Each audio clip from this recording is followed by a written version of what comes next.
Bismillahirrahmanirrahim. Assalamualaikum warahmatullahi wabarakatuh. Waalaikumsalam warahmatullahi wabarakatuh.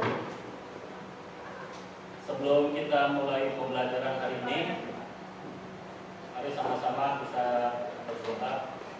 Mudah-mudahan materi yang akan kita pelajari bisa kita pahami bersama dan bisa kita praktekkan atau kita teladani dalam kehidupan sehari-hari. Berdoa mulai.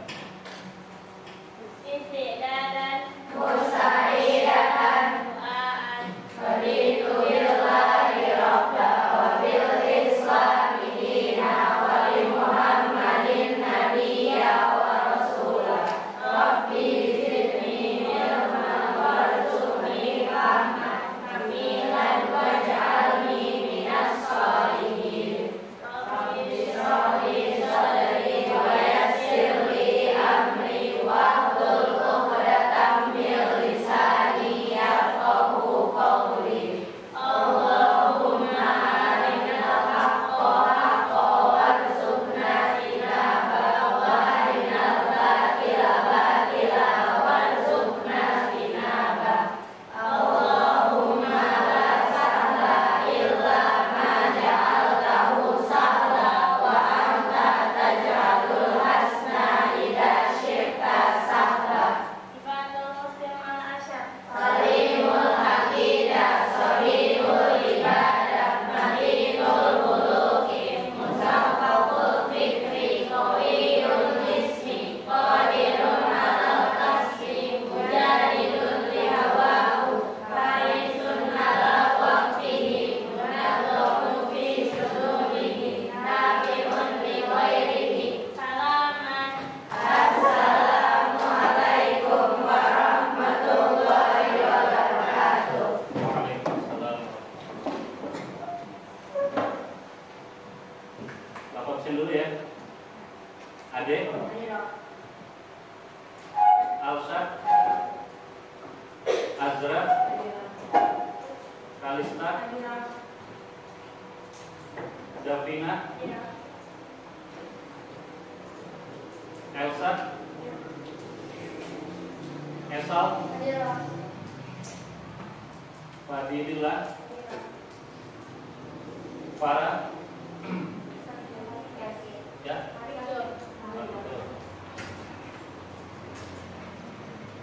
Fitriyatul, Ima, Indah, Laila, Nafila, Paramita, Putri, Salva, Saufia, Safira, Syafira Aurel, Syafira Kalista, Karita, Tania, Sabita, Yasmin, Delia, Zilal, Zia, Marito. 1, 2, 3, 5 orang ya. Safira Aurel berarti udah 3 pertemuan sakit pelajaran Bapak ya. Sabita kemarin 3 pertemuan ya sakit apa Sabita? Hah? Sakit apa? Sakit perut. Sekarang udah sembuh. Nah, ya, alhamdulillah. Kita doakan teman-teman kita mudah-mudahan yang sedang sakit segera diberi kesembuhan oleh Allah Subhanahu wa taala sehingga bisa segera kembali belajar di kelas bersama. Baik, bismillahirrahmanirrahim. Untuk materi hari ini ada sedikit berbeda ya dengan materi biasanya. Kalau biasanya kita membahas pelajaran Sirah Nabawiyah dengan kitab. Sekarang kita belajar tentang pendidikan agama Islam. Dan materi yang akan Bapak sampaikan di sini yaitu tentang dinasti Bani Umayyah, dari mulai berdirinya, kemudian perkembangan peradaban, terutama dalam bidang ilmu pengetahuan, kemudian nanti tokoh-tokoh ilmuwan Muslim yang lahir pada masa dinasti Bani Umayyah, dan nanti terakhir adalah masa kehancuran atau berakhirnya dinasti Bani Umayyah. Oke, dinasti Bani Umayyah mungkin ini baru kalian dengar saat ini, bahwa dalam sejarah peradaban Islam itu pernah berdiri sebuah dinasti, sebuah pemerintahan Islam yang disebut dengan Bani Umayyah. Ya. Karena kalau kita runut dari pemerintahan Islam, pemerintahan Islam sendiri awal mula berdiri itu didirikan oleh siapa? Siapa yang pertama kali mendirikan negara Islam? Siapa? Nabi Muhammad. Ya. Beliau adalah orang yang pertama kali mendirikan pemerintahan Islam. Di mana? Di kota Madinah, setelah hijrahnya beliau dari Mekah ke Madinah.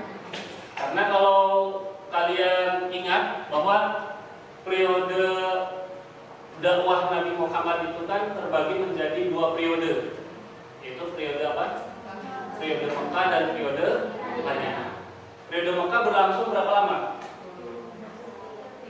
Selama 13 tahun, ya. Nabi Muhammad berdakwah menyebarkan Islam di kota Mekah. Kemudian setelah itu beliau bersama umat Islam hijrah kemana? Ke kota Madinah. Nah, sejak Nabi Muhammad berada di kota Madinah, disinilah menjadi awal mula atau cikal bakal dari munculnya negara Islam atau pemerintahan Islam yang dibentuk oleh Nabi Muhammad sendiri. Berapa lama Nabi Muhammad berada di Madinah atau berdakwah dari kota Madinah? Selama 10 tahun, ya. Setelah itu beliau wafat di kota Madinah. Nah, setelah wafatnya Nabi Muhammad, maka dalam sejarah Islam itu muncul pemerintahan baru yang disebut dengan Khulafaur Rasyidin. Ya. Ini adalah pemerintahan baru yang melanjutkan estafet pemerintahan Islam yang didirikan oleh Nabi Muhammad. Jadi tadi berapa lama Nabi Muhammad? Selama 10 tahun. Ya. Beliau memimpin negara Islam di kota Madinah. Kota Madinah menjadi sentral atau menjadi pusat dakwah Islam. Ya. Kemudian setelah Nabi Muhammad wafat, dilanjutkan oleh Khulafaur Rasyidin. Ya. Khulafaur Rasyidin yang terdiri dari para sahabat Nabi, ya, yang secara bergantian mereka menggantikan kedudukan Nabi sebagai khalifah atau sebagai pemimpin umat Islam. Siapa saja? Ya, yang pertama adalah Abu Bakar. Kemudian Umar bin Khattab. Kemudian setelah Umar bin Khattab, Utsman bin Affan. Setelah Utsman siapa? Ali bin Abi Thalib. Ali bin Abi Thalib. Inilah 4 sahabat Nabi yang termasuk ke dalam Khulafaur Rasyidin. Mereka secara bergantian menggantikan kedudukan Nabi Muhammad sebagai pemimpin umat Islam, ya. Bukan sebagai nabi ya, karena kalau nabi kan sudah selesai, tidak ada nabi lagi setelah Nabi Muhammad. Ya, makanya ini mereka menggantikan kedudukan nabi itu hanya sebagai khalifah, sebagai pemimpin umat Islam. Ya. Berapa lama Khulafaur Rasyidin berkuasa? Kurang lebih selama 30 tahun. Ya. Dimulai dari Abu Bakar, beliau berkuasa selama 2 tahun. Kemudian Umar bin Khattab selama 10 tahun. Lalu Utsman bin Affan selama 12 tahun. Kemudian terakhir Ali bin Abi Thalib selama 6 tahun. Jadi total masa pemerintahan Khulafaur Rasyidin itu berlangsung kurang lebih selama 30 tahun. Oke, setelah wafatnya Ali bin Abi Thalib, maka berakhirlah pemerintahan Khulafaur Rasyidin. Lalu dilanjutkan dengan pemerintahan baru, yaitu siapa? Ini yang sekarang akan kita bahas. Ya, dinasti Bani Umayyah. Dinasti Bani Umayyah. Oke. Dinasti Bani Umayyah. Ini adalah pemerintahan baru dalam memimpin umat Islam setelah berakhirnya masa pemerintahan Khulafaur Rasyidin.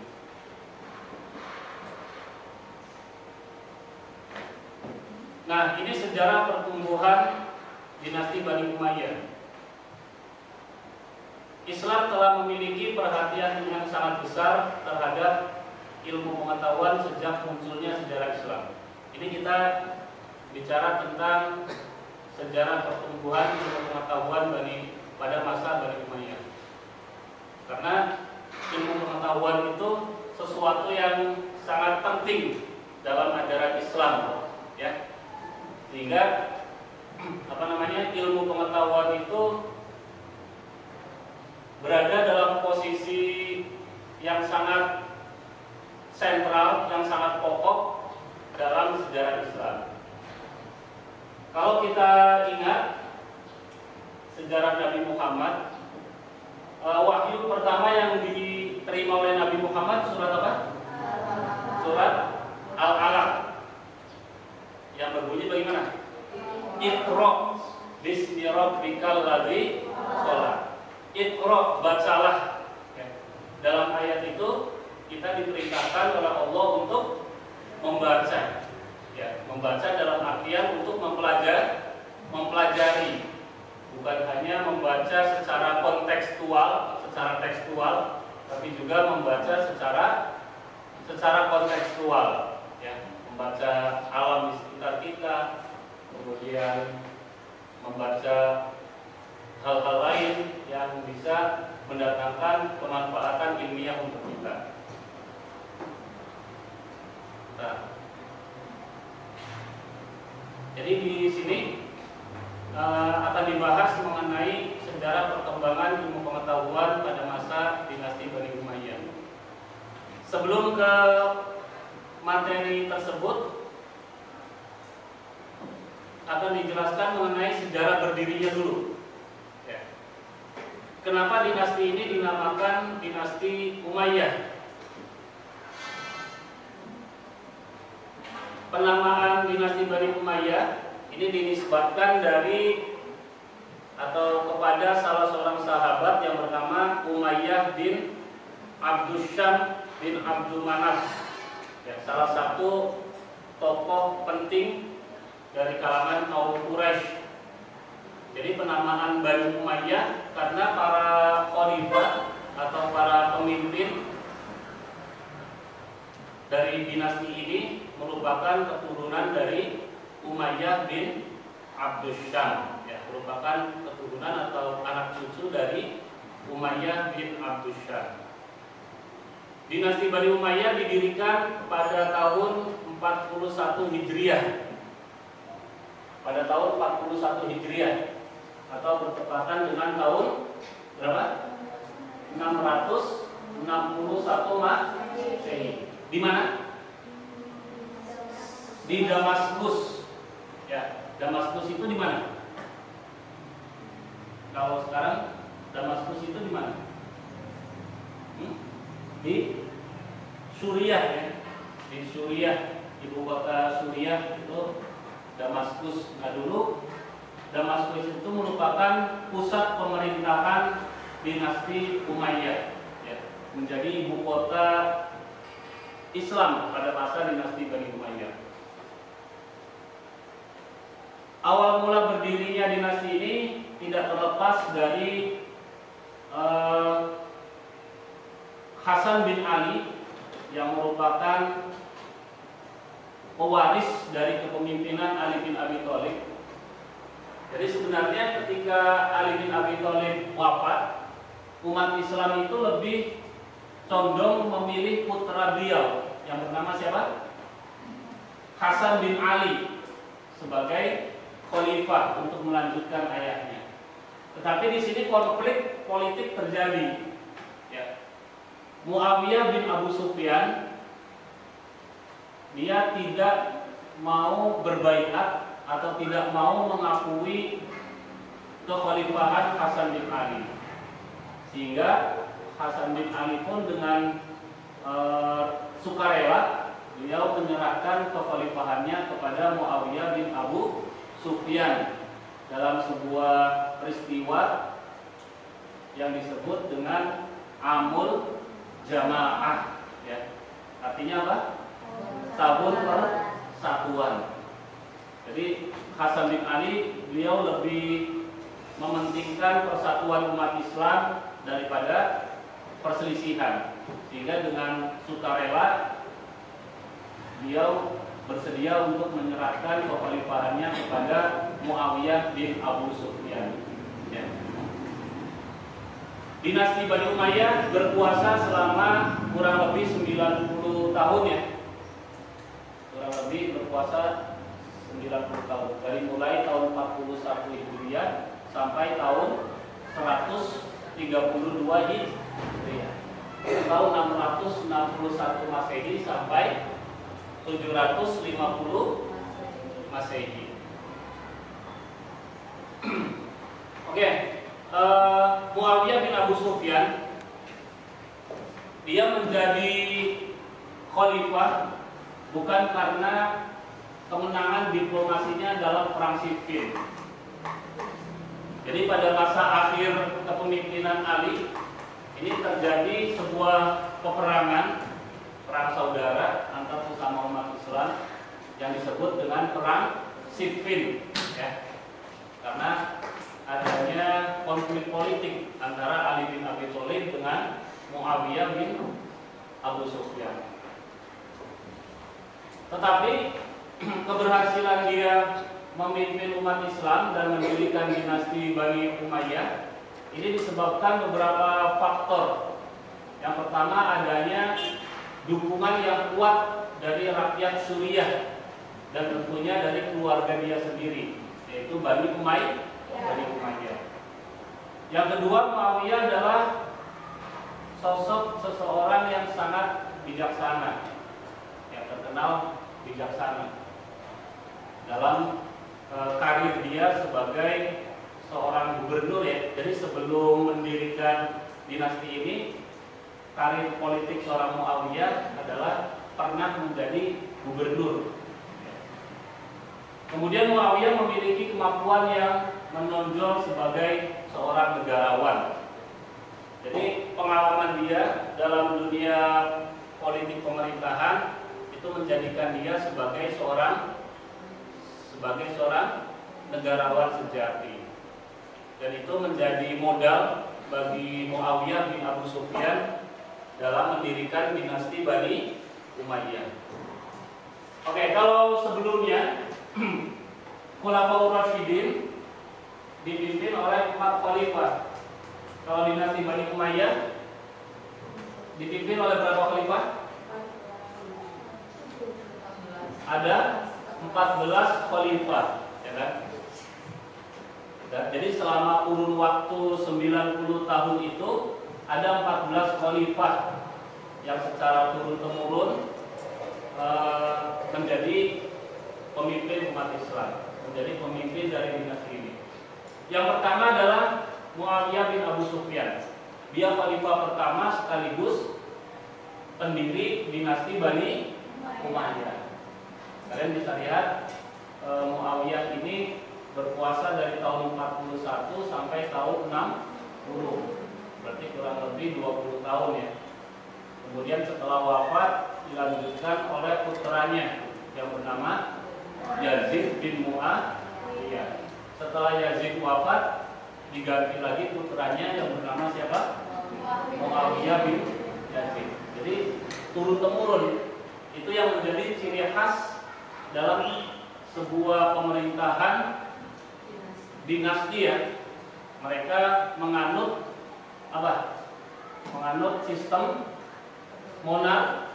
monarki atau turun-temurun ya. Dari ayahnya, anaknya, turun lagi nanti ke cucunya terus, sehingga itu tidak memberikan kesempatan bagi orang lain, walaupun mungkin ada potensi yang lebih baik. Jika dia bukan keturunan kerajaan, ya tidak akan mungkin bisa menjadi khalifah. Nah, baru kemudian khalifah keempat Marwan bin Hakam ya. Jadi terputus selesai sampai di Muawiyah. Tapi Marwan bin Hakam pun masih satu keturunan dengan Umayyah. Ya. Nah, mulai dari Marwan bin Hakam itu dilanjutkan dari garis keturunan Marwan, Abdul Malik bin Marwan, kemudian Walid bin Abdul Malik, Sulaiman bin Abdul Malik. Lalu ini Umar bin Abdul Aziz, kemudian Yazid bin Abdul Malik, Hisham bin Abdul Malik, Walid bin Yazid, Yazid bin Walid, Ibrahim bin Walid, dan yang terakhir Marwan bin Muhammad. Inilah nama-nama khalifah yang pernah memimpin pemerintahan Islam pada masa dinasti Bani Umayyah. Di antara 14 khalifah itu yang paling menonjol atau yang paling sukses dalam memimpin umat Islam ada berapa? Ada 5. Yang pertama Muawiyah ya. Muawiyah bin Abu Sufyan, khalifah pertama. Kemudian Abdul Malik bin Marwan, khalifah keberapa ini? Khalifah kelima. Kemudian Al-Walid bin Abdul Malik, khalifah ke-6. Umar bin Abdul Aziz, khalifah ke-8. Lalu khalifah ke-10 yaitu Hisham bin Abdul Malik. Ini 5 khalifah dalam pemerintahan dinasti Bani Umayyah yang berhasil menorehkan kesuksesan atau kejayaan bagi perkembangan peradaban Islam. Perkembangan ilmu pengetahuan Islam pada masa dinasti Umayyah. Ada beberapa cabang ilmu pengetahuan yang lahir pada masa dinasti Bani Umayyah. Yang pertama adalah ilmu tafsir. Apa ilmu tafsir? Ada yang tahu ilmu tafsir itu apa? Tafsir itu apa? Ada kan pelajarannya? Tafsir hadis. Tafsir itu apa? Ilmu yang mempelajari atau membahas tentang isi kandungan Al-Quran ya. Itu kalau tafsir Quran. Ada tafsir hadis yang berarti mempelajari tentang kandungan hadis. Kemudian ada ilmu hadis. Ilmu hadis ya berarti ilmu yang mempelajari tentang hadis. Hadis itu apa? Segala sesuatu yang muncul dari Nabi Muhammad, baik berupa perkataannya, perbuatannya atau ketetapannya. Kemudian ada ilmu fikih terkait tentang hukum-hukum syariat Islam ya. Ada bab taharah, ada bab sholat, ada bab zakat, dan Kemudian ilmu tasawuf yang juga muncul pada masa dinasti Bani Umayyah. Ilmu tasawuf itu apa? Ilmu yang menjelaskan tata cara kita dalam mendekatkan diri kepada Allah, ya. Sehingga akan lahir sikap zuhud, ya. Zuhud lebih mementingkan akhirat daripada dunia. Kemudian ilmu arsitektur terkait dengan apa? Ya, pembangunan, ya. Berdirinya gedung-gedung atau apa namanya, masjid-masjid dan lain sebagainya, itu tidak terlepas dari lahirnya ilmu ini. Kemudian ilmu bahasa dan sastra itu juga lahir pada masa dinasti Bani Umayyah. Kemudian dinasti Bani Umayyah juga menjadikan kota Marbat sebagai pusat kegiatan ilmu pengetahuan. Menjadi pusat ilmu pengetahuan. Kemudian ada ilmu qiraat terkait dengan tata cara membaca Al-Quran. Kemudian ilmu astronom tentang tata surya, ya. Kemudian ilmu sejarah, ilmu penerjemahan, dan ilmu nahwu tentang kaidah bahasa Arab. Terakhir yaitu tentang berakhirnya dinasti Bani Umayyah. Ada beberapa faktor penyebab keruntuhan dinasti ini setelah mereka 90 tahun berkuasa, ya. Apa saja? Yang pertama, karena tidak jelasnya sistem pergantian khalifah yang menganut apa tadi? Monarki, ya, turun-temurun. Itu menyebabkan munculnya pemberontakan dari kalangan masyarakat. Munculnya kelompok-kelompok baru yang tidak mau mengakui kedaulatan pemerintahan dinasti Bani Umayyah. Kemudian munculnya lagi adanya kelompok Syiah dan kelompok Khawarij. Ya, kelompok Syiah ini berarti mereka adalah pendukung Ali dan keluarganya, ya. Karena bagaimanapun dinasti Bani Umayyah ini terbentuk karena adanya konflik politik, ya, dengan keluarga Ali bin Abi Thalib, sehingga muncul kelompok Syiah yang melakukan pemberontakan kepada mereka. Lalu tidak adanya pengkaderan yang maksimal dari para putra mahkota untuk disiapkan sebagai khalifah. Itu kekurangan dari sistem monarki. Jadi ketika seorang putra raja akan diangkat menjadi khalifah, kemudian dia belum memiliki kemampuan, maka yang terjadi apa? Dia tidak bisa mengatur pemerintahannya dengan baik, ya. Sedangkan dia sendiri mau tidak mau, ya harus siap tidak siap harus mau menjadi khalifah. Kemudian adanya kekecewaan dari masyarakat akan kepemimpinan para khalifah. Ya. Banyak kebijakan-kebijakan yang dianggap tidak adil, ya. Karena dinasti Bani Umayyah ini mereka lebih mementingkan kelompok masyarakat Arab ketimbang kelompok masyarakat non-Arab, ya. Sehingga terjadi kecemburuan sosial. Nah, itu juga menyebabkan salah satu penyebab runtuhnya dinasti ini. Kemudian ini yang menjadi faktor utama keruntuhan Bani Umayyah adalah munculnya kekuatan baru yang dipelopori oleh Al-Abbas bin Abbas Al-Muttalib, ya.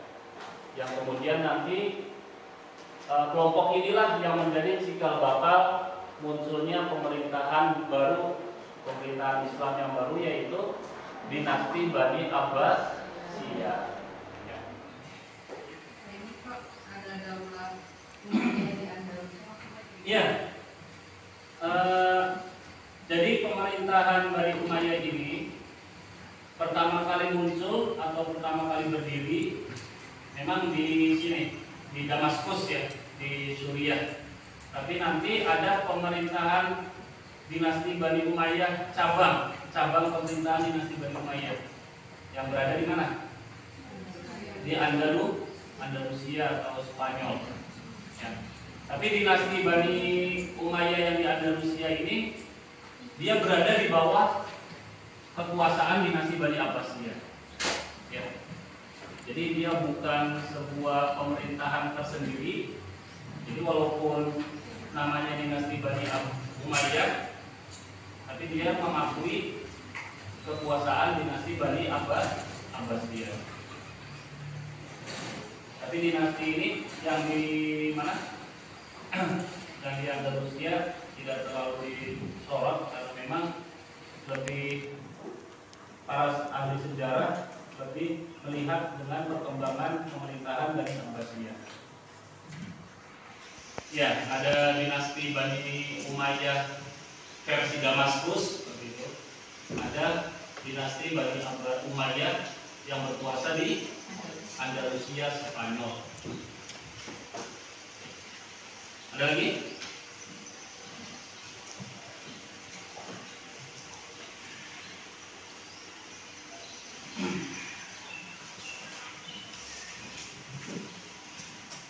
Cukup?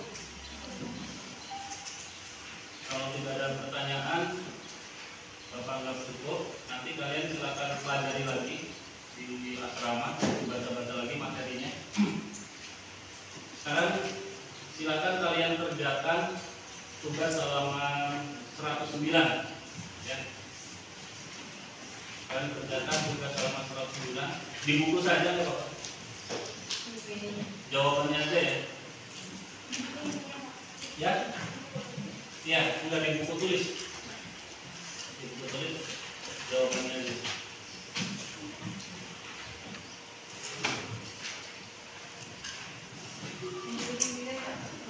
Ya. Untuk tugas ini sendiri individu. Nanti untuk tugas kelompoknya yang bagian C itu. Silakan nanti kalian bentuk kelompok, kemudian kerjakan tugas kelompok yang di bagian C halaman 111.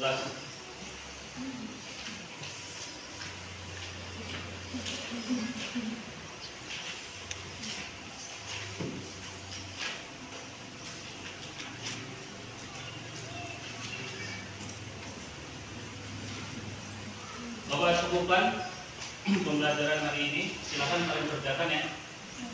Nanti dikumpulkan sekarang tugasnya di buku. Jawabannya ada. Untuk pembelajaran materinya cukupkan sampai di sini. Coba nanti kita bahas materi selanjutnya. Materi Sirah Nabawiyah ya. Nanti untuk pertemuan berikutnya. Mudah-mudahan manfaat. Syukron atas perhatiannya. Assalamualaikum warahmatullahi wabarakatuh.